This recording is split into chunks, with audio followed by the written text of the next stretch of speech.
अस्सलाम वालेकुम। आज के इस लेक्चर में हम फंजाई की स्ट्रक्चर देखेंगे कि फंजाई की स्ट्रक्चर क्या है। सबसे पहले फंजाइज को जब हम अगर यूनिसेलुलर फंजाई नहीं है, मतलब कि अगर मल्टी सेलुलर फंजाई है, तो मल्टी सेलुलर फंजाई में हमें कुछ थ्रेड लाइक स्ट्रक्चर नज़र आएंगे। थ्रेड लाइक स्ट्रक्चर, इन थ्रेड लाइक स्ट्रक्चर्स को कहते हैं हाइफी। हाइफी हाइफी सिंगुलर है और इसका प्लूरल बनेगा hypha. Hypha is plural and hyphae is singular. ये थ्रेड लाइक स्ट्रक्चर्स आपस में कलेक्टिव होकर माइसीलियम बनाते हैं। This thread like structure will be collect and make body of fungus. Fungus की बॉडी को बनाते हैं।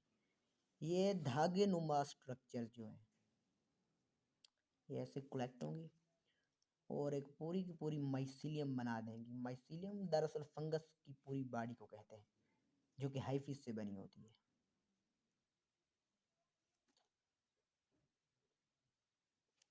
माइसीलियम फंगस की बॉडी को कहते हैं जो कि हाइफिस से बनी होती है। This is hyphae, these are hyphae जो कि थ्रेड लाइक होते हैं, धागे नुमा hyphae. This one is sporangiophore, stalk like structure. Sporangiophore, this is sporangium. सेक्लाई करके आपको यहाँ पर नजर आ रहा है, इसे स्पोरेंजियम कहते हैं, जिसमें स्पोर प्रेजेंट होते हैं। Sporangium, this is sporangium. Hyphae thread like structure होती हैं। ये thread like structure hyphae collect होकर पूरी बॉडी को बनाती हैं। पूरी बॉडी, एक फंगस की जो पूरी बॉडी होती है उससे माइसीलियम कहते हैं। बाज़ बंदे ऐसे समझते हैं कि हाइफिस और माइसीलियम में कोई फ़र्क नहीं है, लेकिन माइसीलियम और हाइफिस में बुनियादी फ़र्क ये है कि हाइफी एक थ्रेड लाइक स्ट्रक्चर को कहते हैं, जो कि यहाँ पर मैंने ड्रा कर रखी है। This is a thread like structure, इसे हाइफी कहते हैं। लेकिन ये छोटी छोटी थ्रेड लाइक स्ट्रक्चर आपस में कोलेक्ट होती हैं और पूरी की पूरी एक फंजाई की बॉडी को बनाती हैं। ये जो पूरी बॉडी होती है फंजाई की, इसी पूरी बॉडी को माइसीलियम कहते हैं, जो कि हाइफिस से मिलकर बनी होती है। फॉर एग्जाम्पल, अगर मैं यहाँ से इस हाइफिस को काट लूँ, मैं इस हाइफिस को यहाँ से काट रहा हूँ, दिस इज अ हाइफा। ये हाइफा मैं आपको यहाँ पर दिखा रहा हूँ। तो इस हाइफी की स्ट्रक्चर कुछ यूं है। हाइफी स्ट्रक्चर कुछ यूं है। ये एक हाइफी है, this is hyphae. Thread like structure, इसको मैंने थोड़ा जूम किया तो ये आपको ऐसे नजर आएगी। अब हाइफिस की दो टाइप्स हैं।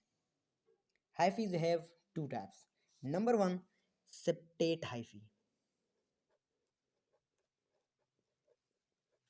सेप्टेट हाइफी, ये कौन सी हाइफी होती है? सेप्टेट, सबसे पहले वर्ड पर गौर करें। ये जो लफ्ज है सेप्टेट, ये सेप्टम से निकला है। सेप्टम, और सेप्टम का मतलब होता है खाना। सेप्टेट हाइफीज ऐसी हाइफीज होती हैं कि जिसमें सेप्टम होता है। This is a septum, this are septate hyphae. और हर सेप्टम में एक न्यूक्लियस या एक से ज्यादा न्यूक्लियस हो सकते हैं। हर सेप्टम में एक या एक से ज्यादा न्यूक्लियस हो सकते हैं। ये सेप्टेट हाइफी है। कुछ हाइफीज ऐसी होती हैं जो कि नॉन सेप्टेट होती हैं। फॉर एग्जांपल, ये एक हाइफी है, दिस इज हाइफी, और ये एक नॉन सेप्टेट हाइफी है। न्यूक्लियस मौजूद होंगे लेकिन ये नॉन सेप्टेट हाइफी, इसमें सेप्टम खाने बने हुए नहीं होते। अब इसमें से हम सेप्टेट हाइफी के स्ट्रक्चर को देखते हैं। अगर यहीं इधर से मैं काट रहा हूँ और इसको मज़ीद जूम आउट करके मैं आप लोगों को दिखा रहा हूँ कि अगर इसको मज़ीद जूम आउट किया जाए अंडर माइक्रोस्कोप, ये कैसी नज़र आती हैं। ये कुछ ऐसी नज़र आएंगी आपको। फॉर एग्ज़ाम्पल ये आप ये कि ये हाइफी है, this is hyphae.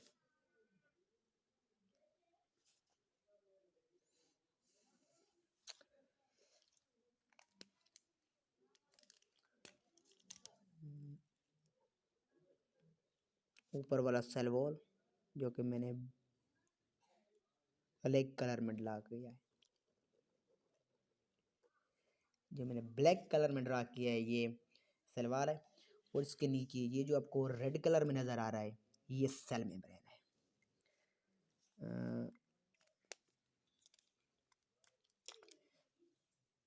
This is cell wall.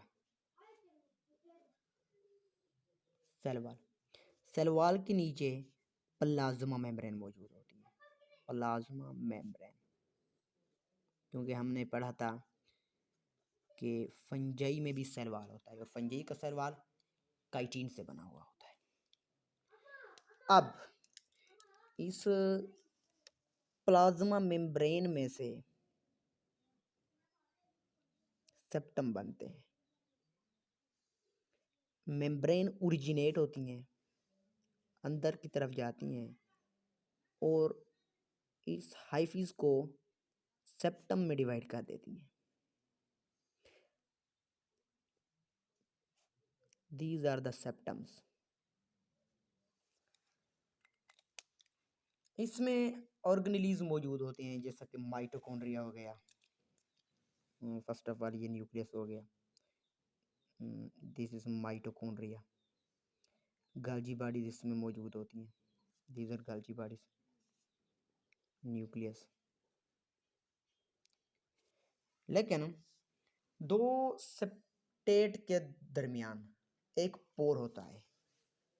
ये जो यहाँ पर आपको खाली जगह मैंने छोड़ दी है, ये पोर है जिन्हें सेप्टेट पोर कहते हैं। सेप्टेट पोर। इन सेप्टेट पोर का काम ये है कि ये दो सेप्टम्स के दरमियान एक्सचेंज ऑफ मटीरियल होता रहता है। इन सुराखों की मदद से दो सेप्टम के दौरान एक्सचेंज ऑफ मटीरियल अकार होता है। तो ये सेप्टेट पोर का फंक्शन है। This is mitochondria. Mitochondria, these are Golgi bodies.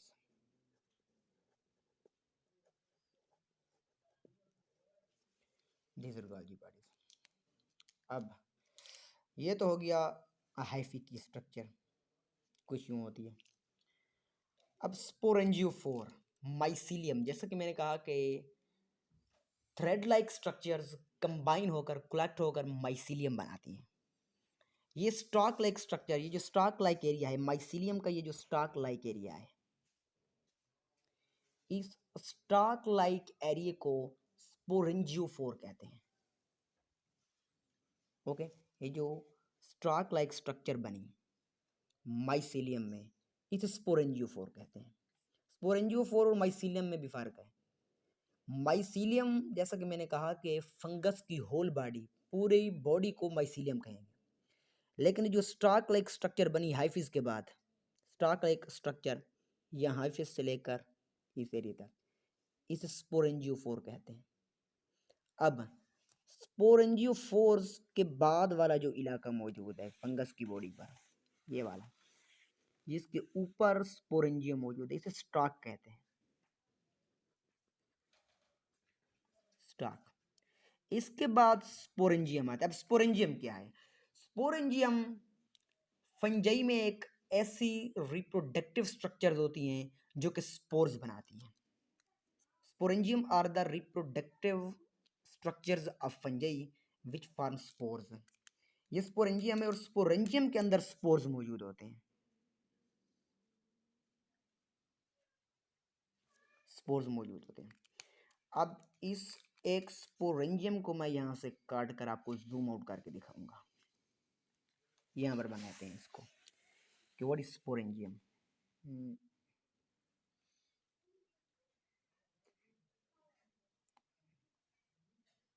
This is a sporangium. Imagine करें कि ये स्टॉक है, ये स्पोरेंजियम है। अब ये जो स्पोरेंजियम की वाल है, ये सिंगल सेल लेयर है। ये एक लेयर होती है, सिंगल लेयर होती है, जो कि सिंगल सेल से बनती है। ये सर्कुलर स्ट्रक्चर जो मैं यहाँ पर ड्रा कर रहा हूँ, ये सेल को शो कर रहे हैं। ये जो सिंगल सेल लेयर है, बल्कि जो सिंगल सर्कुलर सेल लेयर है, ये जो स्ट्रक्चर बनी स्पोरेंजियम, ये सर्कुलर स्ट्रक्चर है। तो हम इसे कह सकते हैं कि सिंगल सर्कुलर लेयर। और इस लेयर को कहते हैं एनुलस। ये जो सिंगल सेल सर्कुलर लेयर बनी, इस लेयर को कहते हैं एनुलस। या ऐसा भी कह सकते हैं, जो कि स्पोरेंजियम की वॉल है, इसे एनुलस कहते हैं।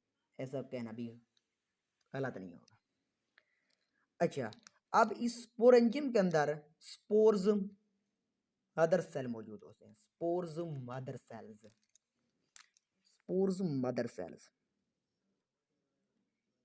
स्पोर्स मदर सेल्स ऐसे सेल्स होते हैं कि जिनसे स्पोर्स बनते हैं। स्पोर्स मदर सेल, क्योंकि ऐसा होता है कि जब कोई चीज़ पैदा होती है तो वो अपनी माँ से ही पैदा होती है, अपनी माँ से पैदा होती है। तो ये सेल्स स्पोर्स की माँ के तौर पर काम कर रहे होते हैं, इसीलिए इन्हें स्पोर्स मदर सेल्स कहते हैं। इस स्पोर्स मदर सेल्स को, स्पोर्स मदर सेल, ये एक स्पोर मदर सेल है। This is spore mother cell and this is a nucleus of spore mother cell. अब ये स्पोर मदर सेल मियोसिस के थ्रू डिवाइड होगा, मियोसिस के थ्रू डिवाइड होगा और 4 न्यू हैप्लॉइड स्पोर्स बनेंगे। 4 न्यू हैप्लॉइड सेल्स बनेंगे। एक स्पोर मदर सेल खुद को 4 हैप्लॉइड डॉटर सेल्स में रिड्यूस करता है, उन्हीं को स्पोर कहते हैं। दीज आर स्पोर्स, ये स्पोर्स हैं, दीज आर स्पोर्स। स्पोरेंजियम की वॉल को कहते हैं एनुलस। और स्पोरेंजियम के अंदर स्पोर्स मदर सेल्स मौजूद जो होते हैं, जो कि मियोसिस के थ्रू स्पोर्स बना रहे होते हैं। और स्पोर मदर सेल्स मियोसिस के थ्रू डिवाइड होते हैं और एक स्पोर मदर सेल से 4 हैप्लॉइड स्पोर्स बनते हैं। तो ये थी फंजाई की स्ट्रक्चर। इंशाल्लाह जल्द ही दूसरी वीडियो के साथ आएंगे, फंजाई की क्लासिफिकेशन पर बेस करेंगे कि हाउ फंजाई आर क्लासिफाइड, और फंजाई को किस बेस पर क्लासिफाई किया गया है फंजाई को। इन सब चीज़ों को इंशाल्लाह आगे नेक्स्ट आने वाले लेक्चर में देखेंगे। अल्लाह हाफ़िज़।